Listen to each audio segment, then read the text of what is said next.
오늘 아침 일라디오. 어느덧 11월 하순인데도 올해는 날씨가 따뜻해서인지 연말로 향하고 있다 이런 느낌이 거의 없습니다. 지난 주말에 서울광장 앞에 성탄 트리가 설치가 됐고요. 점등된 걸 보니까 그제서야 다소 좀 실감이 나더라고요.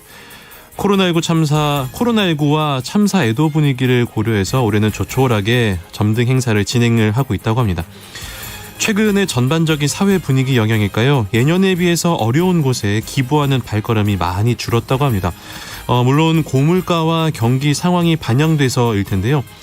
특히 취약계층이 겨울을 나는데 꼭 필요한 연탄 기부만 해도 예년의 절반 수준으로 줄었다는 소식입니다. 지금 11월 날씨는 포근하지만 본격적인 겨울이 시작되면요. 올해는 유난히 강추위가 있을 거라는 전망이 나왔습니다. 연말로 갈수록 그동안 잊고 있었던 이웃과의 나눔 그리고 돌봄의 의미도 각자 되짚어 볼 수 있었으면 좋겠습니다. 11월 22일 화요일 오늘 아침 1라디오 출발합니다. 안녕하세요. 아나운서 강승화입니다.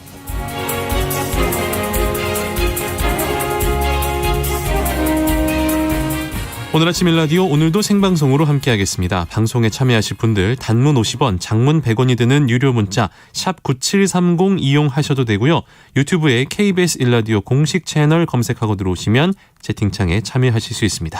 콩 어플리케이션에서도 1라디오를 보이는 라디오로 함께 하실 수 있습니다. 유익한 정보와 살아있는 이야기가 있습니다. KBS 오늘 아침 1라디오. 농수산 뉴스 한국농어민신문 이진우 기자 연결하겠습니다. 안녕하세요. 네, 안녕하십니까?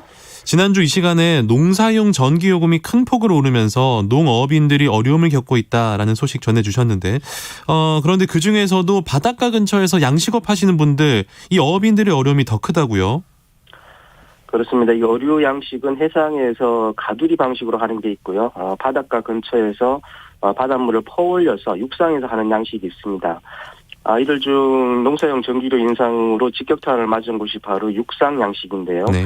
바닷물을 퍼올리고 또 퍼올린 바닷물을 계속 순환시키는 방식으로 양식을 하고 있기 때문에 이 펌프를 계속 가동해야 하는데요. 이 펌프를 가동하는데 전기를 사용하고 있습니다. 그러니까 전기료가 아무리 올라도 펌프 가동은 중단할 수 없다는 이야기네요.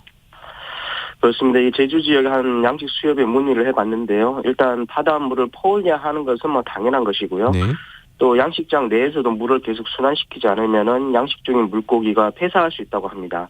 그러니까 이런 방식으로 물고기를 키우는 양식장 같은 경우는 양식업을 하는 이상 전기료가 아무리 올라도 펌프를 가동시킬 수밖에 없고 현재 오른 전기료만으로도 감당하기 어렵다 이런 입장을 밝히고 있습니다. 지난 4월과 10월 이렇게 해서 두 차례 전기요금이 올랐는데 양식장에서는 어느 정도로 부담이 늘어난 겁니까? 많이 알려진 건 말씀하신 대로 그렇습니다. 이 수산 양식장에서는 농사용 을 전기를 쓰는데요. 네. 말씀하신 것처럼 잘 알려진 것은 4월과 10월에 각각 킬로와트당 4.9원, 7.4원이 인상이 됐습니다. 이렇게 두 차례 오른 것은 전력 양 요금이라는 거고요. 네. 이게 인상 전인 36.9원에서 49.2원으로 올랐고요. 여기에 대해서 기후 환경 요금 그리고 또 연료비 조정 요금이 또 올랐습니다. 근데 용어가 좀 생소한 게 있네요. 그러니까 사용한 전기에 매겨지는 요금이 여러 가지로 좀 나눠지는 것 같은데 전력량 요금, 기후 환경 요금, 연료비 조정 요금 이거 설명을 좀 해주세요. 이게 전기 요금은 계약 전력에 따라서 매겨지는 기본 요금이 있고요. 네. 여기에 실제 사용한 전력량에 적용되는 전력약 요금이 또 있습니다. 그리고 신재생 에너지 발전이나 석탄 발전 감축 등과 같은 기후 환경 보호를 위해서 2021년부터 기후 환경 요금 제도가 도입이 됐고요. 네. 또 전기를 생산하는 연료의 가격 변동을 반영하는 연료비 조정 요금 등이 있는데요. 그러다 보니까 양식장에서 사용하는 전기료는 기본 요금에 전력량 요금, 기후 환경 요금, 연료비 조정 요금이 다 더해서 청구가 됩니다. 그 현장에서는 40% 넘게 전기료가 올랐다라고 하시던데 전력량 요금 말고도 다른 요금도 올랐습니까? 그렇습니다. 앞서 말씀드린 대로 이제 두 가지 종류의 전기 요금이 더 올랐는데요. 네. 한국전력에서 운영하는 한국사이버 지점 계약 종별 전기 요금 계산 프로그램을 통해서 확인을 해보니까 이렇습니다. 4월에 기후환경요금이 킬로와트당 2원 인상이 됐고요. 또 그리고 연료비 조정요금은 7월에 5원 인상이 됐습니다. 이 기후환경요금과 연료비 조정요금도 사용 전력량에 따라 요금이 적용이 되는데요. 사실상 현장에서는 전기료 인상과 같은 영향을 나타내고 있는 겁니다. 이걸 다 반영해서 보면은 농사용 을 전기료 같은 경우는 인상 전에 비해서 45.7%가량 지금 오른 것으로 볼 수 있겠습니다. 45.7%, 그러니까 1,000만 원 내던 전기료였다면 거의 1,500만 원 정도 내게 됐다는 건데 이거 인상폭이 너무 큰 것 같네요. 그렇습니다. 이게 4,950제곱미터 그러니까 한 1,500평 정도 되는 규모인데요. 네. 이런 양식장이 제주에서는 제일 많다고 합니다. 그래서 제주 어류 양식장 수요 관계자에 따르면은 현재 오른 정도만 하더라도 1,500평 정도 규모면은 연간 5천만 원 이상의 전기료를 더 부담해야 할 상황이라고 하는데요. 네. 이 수협이 9,700제곱미터 그러니까 앞서 말씀드린 1,500평 규모보다 두 배 정도 큰 규모의 양식장이라 할 수 있는데 계약 전력이 900kW인 양식장을 대상으로 실제 어느 정도 전기료가 더 들었고 더 들어갈지를 추정한 자료를 제시하게 됐습니다. 그러면 실제로 얼마나 더 나오게 됩니까? 10월 요금, 전기 요금이 이전보다 46% 나온 것으로 나타났는데요. 네. 전기 요금이 오르기 전이죠. 지난해 10월 같은 경우에는 요금이 2,065만 원 정도가 나왔는데 올해 같은 경우는 3,017만 원 정도가 나와서 거의 1,000만 원 가까이 더 나온 겁니다. 이렇게만 따져도 이 양식장은 연간 1억 2천여만 원의 전기 요금을 더 내야 할 상황이 되는 거죠. 특히 농산물과 마찬가지로 이 수산물도 생산비 상승분을 시장 가격에 반영시키기가 어려운데요.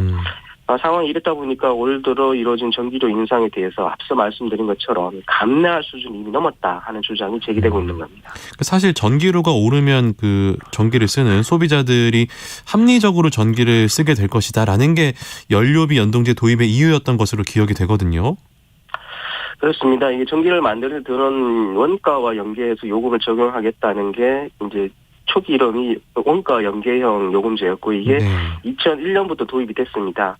당시 정부에서는 이 같은 제도를 도입을 하면 전기요금 조정에 대한 소비자의 예측 가능성이 제고가 되고 이를 통해서 합리적 전기 소비를 유도할 수 있을 것이다 이렇게 밝히기도 했는데요. 전기요금이 등락하는 것에 따라서 그에 맞춰서 전기 사용량도 조절이 가능할 것으로 이렇게 예상한 것으로 보이는 대목입니다. 하지만 이에 대해서도 이런 양식업을 하는 같은 경우에는 이 상황을 전혀 이해하지 못하고 있는 처사라는 지적을 내놓고 있습니다. 그 양식 어민분들은 어떠한 요구를 하고 있습니까? 철회를 하기도 하고요. 또 재조정을 해달라는 요구도 제기가 되고 있는데요. 특히 일각에서 제기되고 있는 그러니까 차액 정도의 보전을 해주면 되지 않느냐 하는 이런 요구도 있는데 여기에 대해서는 반대 입장을 견지를 하고 있습니다. 왜냐하면은 그런 지원과 같은 이런 류의 지원이 지원이 이루어진다 그러면은 이게 정부 예산 사정에 따라서 이게 지원이 있을 수도 있고 없을 수도 있기 때문인데요. 그래서 여기에 기대서 양식업을 하다가 안 했다가 할 수 없다 이런 겁니다. 상황이 이렇다 보니까 전기료 인상에 대한 반발은 제주에 의해서 전남 쪽으로도 지금 확산이 되고 있는 상황입니다. 그 수협 중앙회에서도 대책 마련을 요구하고 있네요.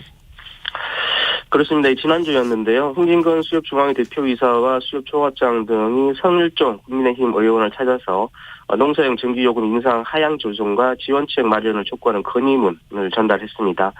이 회원 조합장들의 서명을 받아 전달된 건의문인데요. 이 건의문을 통해서 농사용 을 전기요금 인상률 하향 조정과 유가 연동 보조금 지원 사례처럼 한시적인 지원 등을 요청을 했습니다. 네, 인상률 하향 조정을 해달라는 요구 구체적으로 어떻게 개선을 해달라는 겁니까? 올들 한전이 전기요금을 인상한 방식은 6개 용도별 전기요금을 정률로 인상한 게 아니라 점액으로 일괄 적용해서 인상을 했는데요. 이걸 정률로 해달라는 것 같습니다. 산업용 같은 경우는 15% 정도의 인상이 된 상황인데 농사용도 인상 비율로 이렇게 같이 적용해서 계산을 해달라는 요구이고요. 이와 함께 수협은 일선 수협장에서 이제 제기되고 있는 문제점들을 모아서 다음 주쯤에 국회에서 토론회도 열 계획입니다. 그리고 어업인들을 대상으로 해서 서명운동에도 돌입할 계획이다 이렇게 밝히게 됐습니다. 다음 소식으로 가보겠습니다. 최근 들어서 고병원성 조류인플루엔자 발생 소식이 이어지고 있는데요. 그 조류인플루엔자 발생 원인으로 지목되고 있는 철새가 지난해에 비해서 더 많이 우리나라를 찾아다는 소식이 있습니다. 그렇습니다. 환경부하고 국립생물자원관이 전국 주요 철새 도로이지 200여 곳을 대상으로 11월 11일부터 3일간 겨울철새 조류 전국 동시 총조사를 실시를 했는데요. 그 결과 전국적으로 111종, 약 143만 마리 정도의 겨울철새가 확인이 됐다고 밝혔습니다. 이게 11월 기준으로 전년 동기 대비해서는 17% 정도 늘어난 수치라고 하는데요. 특히 조류인플루엔자 전파 가능성이 높은 오리 종류인 오리나 기러기, 코니류가 109만 마리 가량으로 전년 대비 18.1% 늘었다고 합니다. 그리고 지역적으로는 간월호, 만경강, 하류, 영암호, 분암호, 임진강 등 충남, 충북, 전남, 경기 서부 해안 지역에 겨울철새가 집중적으로 지금 분포되어 있는 것으로 확인이 됐다고 합니다. 네. 고병원성 조류인플루엔자 발생을 줄이기 위해서 어떤 점에 유의해야 됩니까? 일단 가금류 사용 농장에서는 농장 외부와 내부가 인적으로나 물적으로 접촉이 발생하지 않도록 철저한 방역태세를 유지해야겠습니다. 그리고 일반 국민들께서도 되도록이면 철새 도래지에 대한 방문을 자제해 주시면 좋겠고요. 만약에 폐사체를 발견하실 경우에는 국립야생동물질병관리원 전화 062-949-4367로 신고해 주시면 되겠습니다. 또 우리 가금 농가에서는 의심증이 발생할 경우에는 가축 전염병 통합 신고 전화 1588-9060 그리고 1588-4060으로 전화하시면 되겠습니다. 마지막 소식 만나보겠습니다. 어제부터 수산물을 대상으로 한 할인 행사가 진행이 되고 있네요. 그렇습니다. 해양수산부가 원래 연중 대한민국 수산대제를 진행하고 있는데요. 이번에 진행되는 행사는 연말 이벤트 전이라는 이름이 붙어 있습니다. 어제부터 내달 7일까지 17일 동안 개최가 되는데요. 온라인에서는 어제부터 12월 4일까지 그리고 오프라인은 이달 24일부터 12월 7일까지입니다. 해수부에 따르면은 이번 행사는 소비자가 대형마트나 온라인 쇼핑몰 등에서 수산물을 구입하는 경우에는 최대 40%까지 할인을 해주는 행사라고 하는데요. 대상 품목으로는 명태, 고등어, 갈치 등과 같은 대중성 어종과 굴, 방어 등의 제철 수산물이 선정이 됐다고 합니다. 자세한 내용은 행사 공식 홈페이지를 통해서 확인하실 수 있는데요. 포털 검색창에서 대한민국 수산대전이라고 검색하시면 확인할 수 있습니다. 네, 농수산뉴스 지금까지 한국농어민신문 이진우 기자였습니다. 고맙습니다. 감사합니다. 네, 그리고 아까 말씀드렸던 연료비 연동제 시행은 2021년임으로 바로 잡습니다.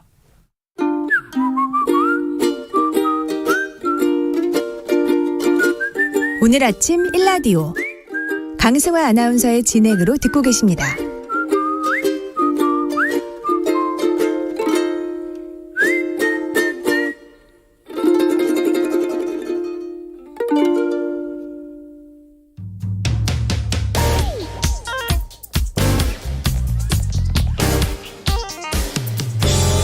오늘 아침 뉴스 브리핑.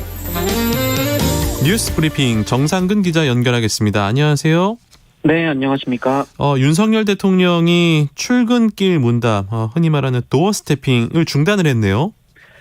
네, 윤석열 대통령이 어제 출근길 기자들과의 질의응답을 잠정 중단하고 어제는 출근하자마자 곧장 집무실로 향했습니다. 앞서 지난 일요일 대통령실은 평소 기자들과의 출근길 문답이 진행되던 청사 1층 로비에 이 나무 합판으로 만든 가림막을 세운 바 있는데요.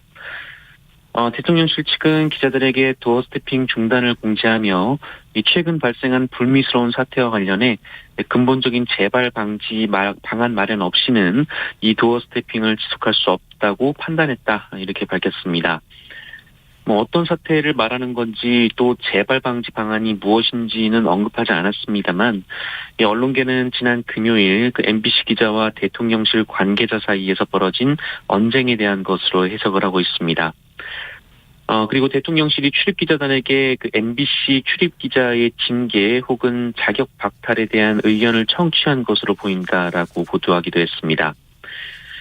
그리고 대장동 일당의 일원인 남욱 변호사가 석방돼서 이 자신에 대한 재판에 출석을 했는데요. 이 자리에서 남욱 변호사는 이 조사 당시 사실대로 진술하지 못한 부분이 있다라면서 2015년 2월부터 이 천화동인 1호 지분이 이재명 당시 성남시장 지분이라는 것을 알고 있었다라고 진술을 바꿨습니다. 또한 4억 원을 전달했다 이런 주장을 하기도 했는데요. 이재명 민주당 대표는 검찰 독재 정권의 어떤 탄압에도 민생과 경제를 챙기겠다라고 말했습니다. 이태원 참사와 관련해서 야당이 국정조사 계획서를 제출했군요. 네, 민주당과 정의당, 기본소득당 등 야 3당은 어제 이 국회에 용산 이태원 참사 진상규명을 위한 국정조사 계획서를 제출했습니다. 이 계획서에서 야 3당은 참사에 대한 조사 대상에 대통령 비서실과 대통령실 국가안보실 그리고 대통령 경호처를 명시했습니다. 야권은 오늘까지 국민의힘을 설득하고 그럼에도 국민의힘이 거부할 경우 이 모레 본회의에서 이 국정조사 계획서를 채택할 예정이라고 밝혔습니다. 또한 조사 기간은 11월 24일부터 내년 1월 22일까지 60일, 그리고 이 기간 동안 기관 보고 4차례, 청문회 5차례, 현장 조사 3차례를 실시하기로 했습니다. 그러나 국민의힘은 강경한 입장인데요. 이 국민의힘은 어제 의원총회를 통해 경찰 수사 결과가 나온 뒤 이 미흡할 경우에야 국정조사를 할 수 있다는 기존 입장을 재확인했습니다. 다만 어제 일부 유족이 국민의힘 지도부와 면담을 했었는데요. 이 자리에서 유가족들은 이상민 장관의 사퇴와 국정조사 수용을 촉구하기도 했습니다. 한편 이태원 참사를 수사 중인 경찰 특별수사본부는 사고 당시 현장 지휘 책임자였던 이임재 전 용산경찰서장과 이 최성범 용산소방서장을 피의자 신분으로 소환해 조사를 했습니다. 경찰 특수본은 사고 원인을 과학적으로 분석한 뒤 신병처리 대상을 선별한다는 방침입니다. 물가가 많이 올랐습니다. 이러한 물가 폭등이 저소득층에게 더 큰 피해를 끼친 것으로 나타났네요. 네, 소득 하위 20% 가구의 실질 소득이 지난 1년간 크게 감소했다라는 통계청 통계가 나왔습니다. 어제 통계청이 발표한 3분기 가계 동향 조사 결과를 보면 소득 하위 20%의 올해 3분기 실질 소득은 103만 9,600원이 나왔는데요. 1년 전 같은 시점보다 6.5%나 감소했습니다. 실질 소득은 명목 소득에서 물가 변동을 반영한 개념인데요. 이 소득 하위 20%의 명목 소득은 1% 감소에 그쳤습니다만 이 물가가 워낙 많이 올라서 이 실질 소득이 더 많이 줄어들었다라는 의미입니다. 네. 한편 같은 기간 전체 가구의 실질 소득은 2.8% 감소했고요. 이 상위 20%의 실질 소득은 2% 감소에 그쳤습니다. 경제 사정이 좋지 않을수록 이 물가 상승은 더 큰 피해를 입힌 셈인데요. 이 소득 하위 20%와 비교해서 상위 20%와 비교해서 하위 20%의 소득 감소율은 3배 이상 나왔고요. 또 이에 따라 소득 상위와 하위의 소득 격차도 9.2배에 달할 만큼 빈부격차는 더욱 커졌습니다. 네. 원희룡 국토교통부 장관 부동산 공시가격을 낮추겠다라고 밝혔습니다. 네, 원희룡 국토교통부 장관은 어제 국토부 출입기자단과의 간담회를 통해서 최소 2020년 수준으로 부동산 세금 부담을 되돌리겠다라고 밝혔습니다. 이를 위해 내년도 공시가격 현실화율을 올해보다 더 낮추겠다는 방침을 밝혔는데요. 올해 공시시가는 실거래가의 평균 71.5% 수준이었습니다만 최근 집값이 떨어지면서 시세 또는 실거래가가 이 공시가격을 밑도는 아파트 단지가 나오고 있다면서 이같이 말했습니다. 원희룡 장관은 부동산 가격 하락이 너무 단기간에 급속도로 진행됐다라면서 세금을 위주로 부동산 거래를 막는 것은 원칙적으로 맞지 않다라고 밝혔습니다. 다만 중도금 등 이 대출 규제의 추가 완화에 대해서는 신중한 입장을 밝혔습니다. 지난주에 치러진 대학 수학 능력 시험, 영어 시험을 두고 논란이 있었습니까? 네, 2023학년도 대학 수학능력 시험 영어 영역 일부 문항이 이 대형 입시업체의 사설 모의고사 문제와 흡사하다라는 주장이 제기돼서 논란이 일고 있습니다. 네. 한국교육과정평가원의 2023학년도 수능 및 수능 문제 및 정답 이의 신청 게시판이 있는데요. 여기에 영역 23번 문항에 대한 이의가 수십 건이 제기가 됐습니다. 논란이 된 23번 문항은 지문을 읽고 주제로 가장 적절한 것을 찾는 3점짜리 문제이고요. 여기서 나온 지문은 캐스 선스타인 미국 하버드대 로스쿨 교수가 쓴 글에서 발췌를 했습니다.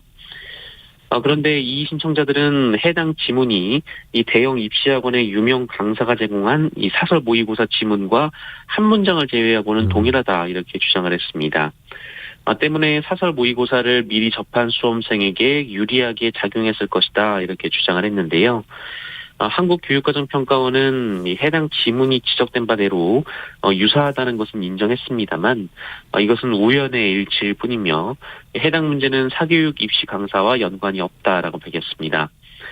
아울러 시중에 출판된 문제집은 미리 확인을 하고 있지만 이 강사들이 개별적으로 강의 시간에 제공한 문제는 확인이 어렵다라고 했고요. 또 출제된 문항과 또 정답도 다르다라고 설명을 했습니다. 네. 사립대학교들이 적자 규모를 과대 계산했다가 뒤늦게 정정한 일이 있었다고요? 네, 전국 4년제 대학들의 협의체인 한국대학교육협의회가 최근 보고서를 통해서 전국 사립대들의 적자 규모가 무려 2조 1천억 원이 된다 이렇게 발표를 했습니다. 네. 그런데 불과 하루 만에 이 대교협은 적자 규모가 1,500억 원이었다라며 정정 자료를 발표했는데요. 정정을 20분의 1 수준으로 한 겁니다. 네. 또한 대교협은 사립대가 2012년부터 10년째 만성적인 적자에 시달렸다라고 언급했습니다만 이 역시도 2017년부터 5년째 적자라고 하루 만에 수정을 했습니다. 이 대교협 측은 운영 손익은 그 운영 수익에서 운영 비용을 뺀 값으로 계산을 하는데 최초에는 운영 수익에서 국가 장학금 규모를 뺀 실질 운영 수익으로 계산해서 이런 오류가 발생했다라고 설명을 했습니다. 그러나 보고서 오류로 이 기존 보고서에 대한 오류 검증도 제대로 되지 않은 것 아니냐 이런 지적도 나오고 있는데요.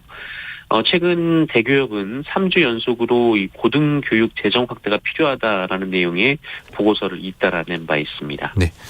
요즘에 남부 지역의 가뭄이 정말 큰 걱정인데요. 정부가 일단 특별 교부금을 지급하기로 했습니다.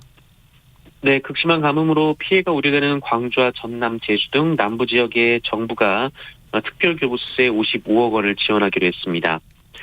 이 가뭄대책 특별교부세는 활용 과정에서 관정을 개발하거나 또 농업용 저수조를 증설하거나 또 섬지역 급수 운반 시설을 설치하는 등의 방식으로 활용이 됩니다. 네. 한편 전남 주안댐과 평림댐의 저수율은 지난 15일 기준으로 각각 34.2%와 33.1% 수준에 머물고 있고요. 또 전남과 광주, 제주 등 남부지방에는 최근 6개월 동안 평년의 약 65% 수준에 불과한 657mm 정도의 비만 내렸습니다. 이에 소방청도 민방위 비상급수시설과 수영장, 농업용 관정 등을 전수조사하고 비상시에 활용할 소방용수를 미리 확보한다는 방침입니다. 해외 소식도 만나보겠습니다. 인도네시아에서 지진이 발생했는데요. 인명피해가 컸네요. 네, 인도네시아 서자바주에서 규모 5.6의 지진이 발생해서 최소 46명이 숨지는 참사가 벌어졌습니다. 네. 이번 지진은 진앙에서 70km 정도 떨어진 수도 자카르타에서도 강하게 느낄 정도였다라고 하는데요. 인도네시아는 브레고리라고 불리는 환태평양 지진대에 자리 잡고 있어서 지진이나 화산 폭발 또 쓰나미 등이 자주 발생을 하지만 이 자카르타에서 지진을 느끼는 것은 드문 일이었다라고 합니다. 또한 이번 지진으로 약 700여 명이 다친 것으로 전해지고 있는데요. 앞서 인도네시아는 올해 2월 서수마트라주에서 규모 6.2의 지진이 발생해서 적어도 25명이 숨지고 460여 명이 다친 바가 있습니다. 네. 코로나19 상황도 전해주시죠. 네, 어제 코로나19 신규 확진자 수가 23,091명이 나왔습니다. 전날보다 절반 정도로 줄었고요. 일주일 전과 비교해도 660명 정도 감소를 했습니다.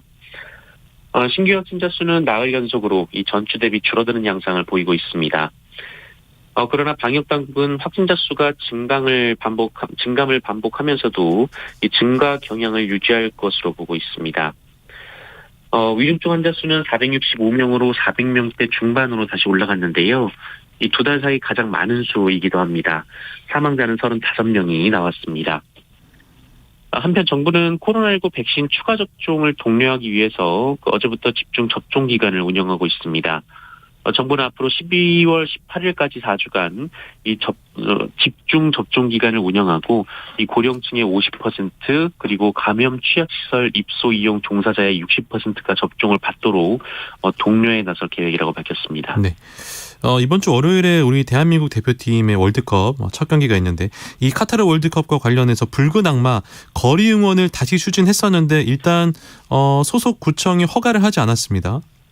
네, 우리 대표팀이 조별 예선 경기가 임박하면서 이 서울 광화문에서의 거리 응원이 현실화될지 여부에 관심이 쏠리고 있습니다. 네. 이 국가대표팀 응원단 붉은 악마는 지난 2002년 한일 월드컵 이후 월드컵이 열릴 때마다 광화문에서 역동적인 거리 응원을 펼쳐왔는데요. 원래 이번 월드컵 때도 거리 응원을 기획을 했었는데 그 이태원 참사가 발생하며 이 대한축구협회가 거리 응원을 취소한 상황이었습니다. 하지만 붉은 악마는 카타르 월드컵 개막과 함께 광화문 광장에서 거리 응원전을 펼치겠다며 서울시에 허가를 요청했습니다. 이 붉은 악마는 숱한 고민이 있었다라면서도 우리만의 응원과 문화로 참사를 위로하는 게 더 옳은 길이라고 생각했다라고 밝혔습니다. 만약 서울시가 거리 응원을 허용할 경우 이 광화문 광장에는 10,000명이 넘는 시민들이 모여서 함성을 쏟아낼 것으로 예상이 되고 있는데요. 그러나 아무래도 밤에 인파가 몰린다는 점에서 관계당국의 고심이 깊어지고 있고요. 네. 또 1차 심의에 나선 서울 종로구청은 우선 이 붉은 악마의 안전관리 계획에 다소 미흡한 점이 있다면서 보완을 요구하며 반려한 상태입니다. 서울시도 원래 오늘 이 광화문 광장 자문위원회를 열어서 허용 여부를 최종 결정할 계획이었는데요.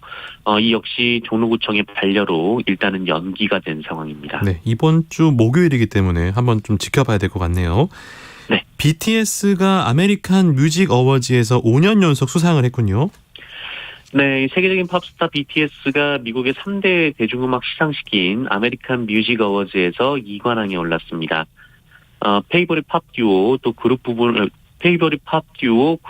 수상한 데 이어서 또 올해 신설된 이 페이보릿 K-팝 아티스트 상도 거머쥐었습니다.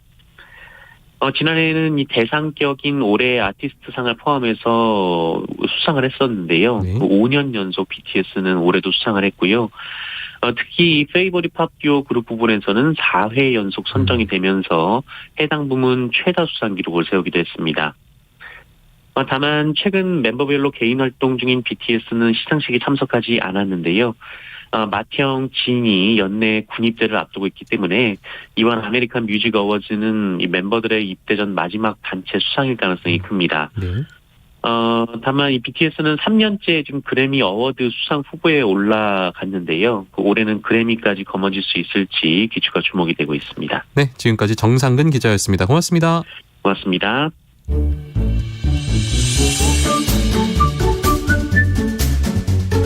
아침을 여는 기분 좋은 습관. KBS 오늘 아침 1라디오.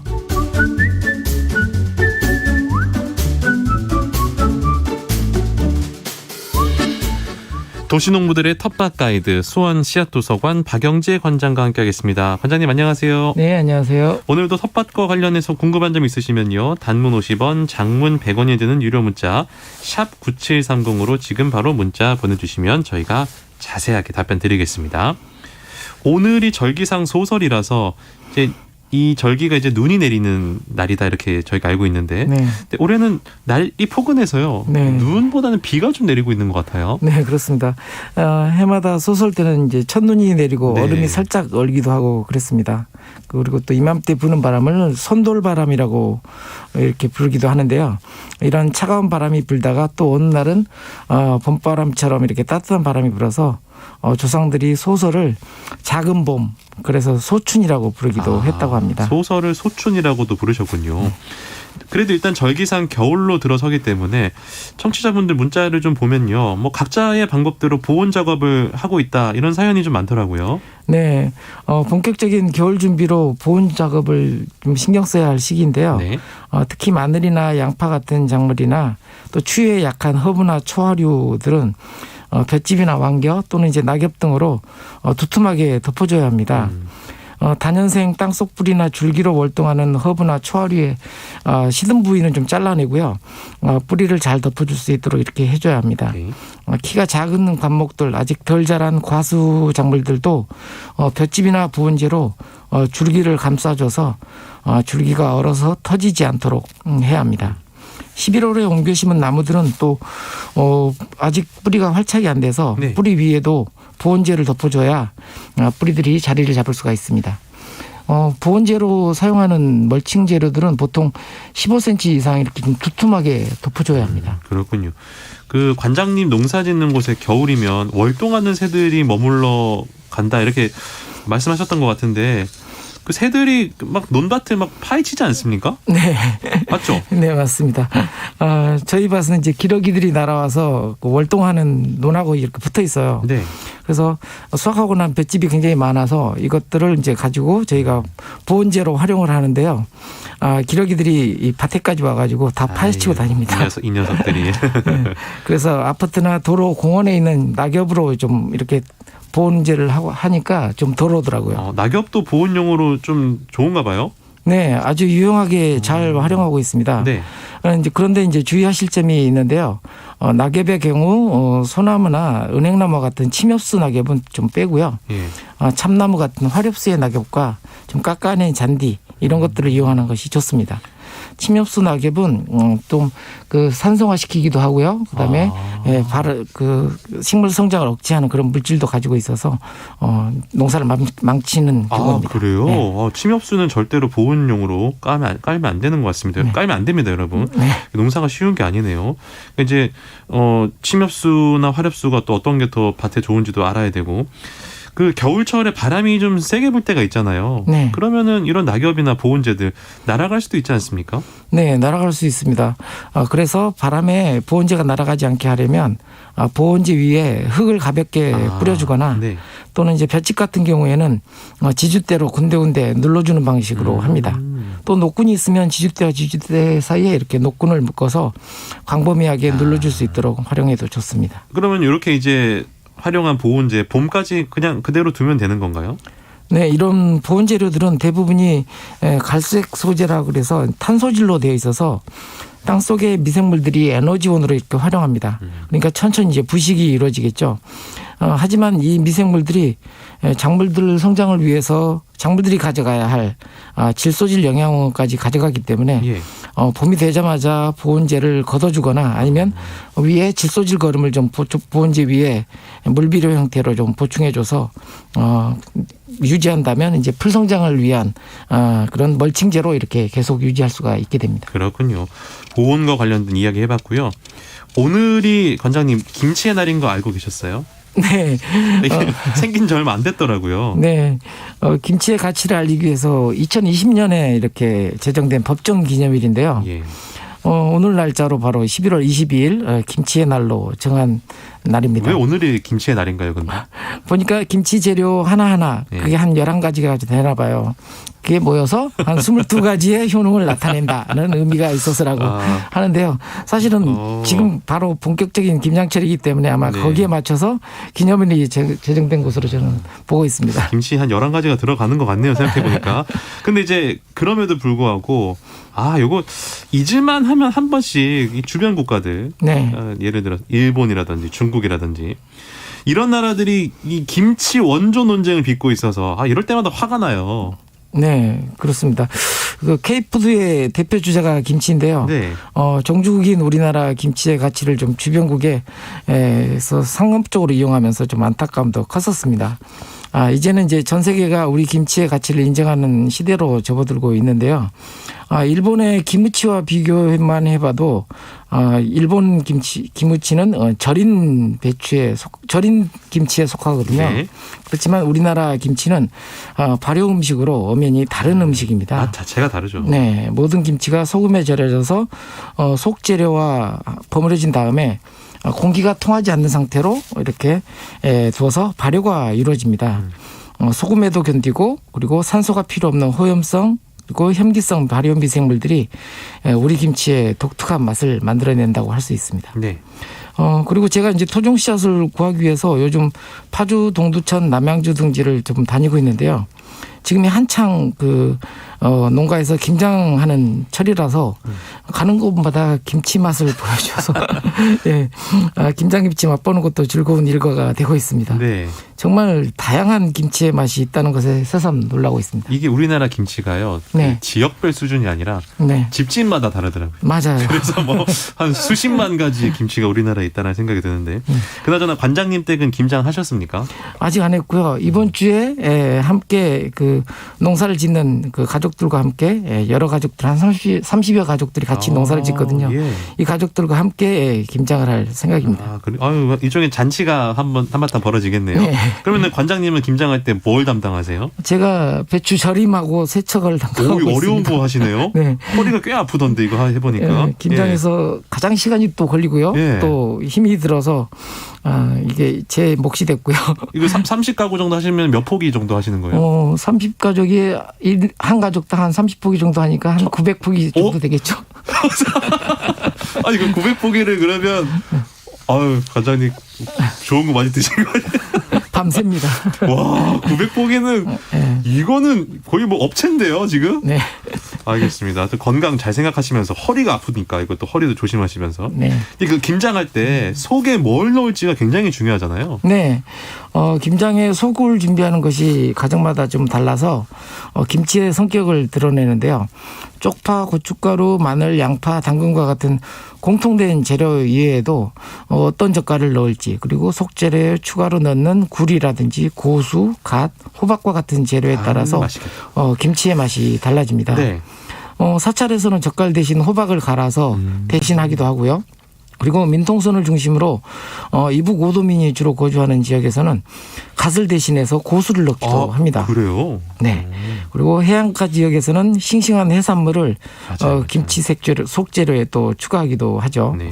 김치는 그래서 지역마다 앵커님이 얘기하신 대로 진짜 가정마다 다양한 맛을 집집마다 다 다릅니다. 예. 그런 다양한 맛을 가지고 있는 것이 특징입니다. 할아버지 할머니 취향대로 가는 거예요. 네. 예. 또 이제 배추로 만든 김치 외에도 또 주재료가 무나 순무, 시금치, 갓 등 이렇게 가을 채소로 만든 김치도 있어서 김치의 다양성은 거기에 더 배가 돼서 무궁무진해지겠죠. 네.